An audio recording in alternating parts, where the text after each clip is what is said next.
11.31 pounds, really nice bag. Great job. Looks like we'll have to dispatch you some luck today.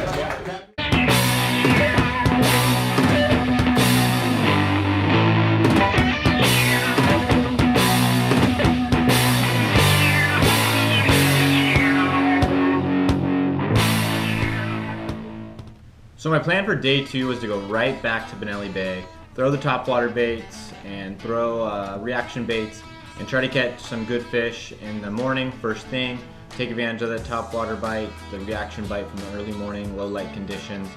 And then my plan was to go up to the Overton arm and throw a jig. I got a bunch of bites in practice on the jig in Overton. Caught a lot of small fish, but I figured I could go up there and put at least a couple keepers in the boat. The one benefit to being that first flight, which I was on day 2, was that early morning topwater bite or reaction bite was going to be the best with the lowest light possible, and I was going to be able to take advantage of that on day 2. So while we're in Benelli Bay, I'm kind of going through these different cuts, and I get to the way back, and there's some grass in the back of this cut, and I throw my super spook in the back of this cut, and I'm slowly working it back, getting it to walk pretty good, and then boom, I get this big blow up. I knew it was a big one when it ate it, and I'm fighting it back to the boat, and my co-angler did a great job, nets the fish, get it in the boat, and it was a giant. It's a giant Lake Mead fish, and I couldn't have been more pumped. So we already have a kicker in the boat. It was the first fish of the day. We continue that pattern. We just work our way in and out of these different cuts, and we end up on the outside. It wasn't really a point, but it was on the outside of these different cuts that come off the main lake, or the main part of the bay, and my co-angler throws a spinnerbait right up onto the bank, right into some brush, just bringing that thing out and just gets smoked, and he gets another big one. It was a 4-pounder, 4-pound largemouth, and now we have 2 big kickers in the boat, and our day is set up perfect. So my goal going into the tournament overall was to catch 8 pounds per day.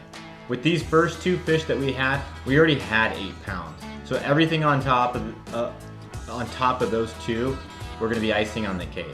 I couldn't have been happier. I couldn't have been more pumped. We had 2 big Lake Mead largemouths in the boat, and now we just had to figure out how to grind out a limit. So there's another area in Benelli Bay that I wanted to fish, but unfortunately there was a boat right on top of the area I wanted to fish. So we had to kind of go and fish it from a different direction, way further down the bank. But we were fortunate enough that my co-angler caught another keeper fish, so we had 3 in the boat, and then we decided to get out of Benelli Bay and head up to Overton. So in practice, I got bit on a jig a lot in Overton. I had a hard time finding keeper fish, but I have lots and lots of bites. So I figured come tournament time, we could go through some of those short fish and put together a couple of keepers and round out a nice limit up in Overton. Unfortunately, that didn't happen.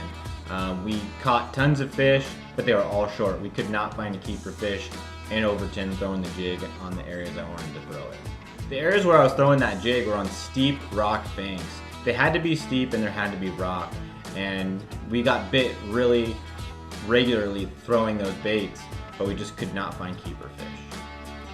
So we decided to leave the jig spot or the jig area that I had and head back down the lake. And we come up to this bank and we're just throwing drop shots around, just trying to grind out some more fish to put in the boat to round out our limit, because we already had these 2 big ones. We really wanted to have a limit, and we're going down this bank, and my co-angler catches another keeper on a drop shot, so now we have 4 in the boat. So we head into the narrows and we're trying to find that last keeper fish to round out our limit. We know we have a good bag already, but we'd love to have that 5th fish. Having 5 keepers is huge at Lake Mead, especially when you have a couple kickers. You don't want to end up not bringing a full limit to the scales. So we strike out, fish in the narrows, we go into Colville, right by the marina, we fish around there a little bit, we don't catch any keepers there at all, and it's time to weigh in. Come on up, Matt. You guys come on up. How you doing, Matt? Good. Brought your little girl up here? My wife and my daughter flew out today, so thank you, Michelle. Very cool. How you doing, Larry? Very well, very well. All right, we have pro big co-angler big fish at 4.10 pounds. Not bad. That's going to probably get you $1,000 check at the end of the day. Well, at the awards. That's okay, because yesterday I didn't get it, so I'm glad to get that. All right, do we have a pro big fish also? Yeah, we have. All right, pro big fish now coming up from Matt Luna. Woo, can somebody turn on the fan? It's a little hot out here. All right, pro big fish, 3.94 pounds. You want to say hi to Mom? No, she sees Mom. All right, 5 fish limit, right? 4 fish limit. Ooh, left that last one out there, huh? Yeah, we had a tough time getting 5 today. My co-angler helped out big time. We both had good ones this morning. All right, here we go. Total weight, 11.31 pounds. Really nice bag. Great job. Looks like you left the fish batch some luck today. Grab your weight, guys. Grab your waist slip and your fish, please. Both my co-angler and I had the 6th biggest fish of the day.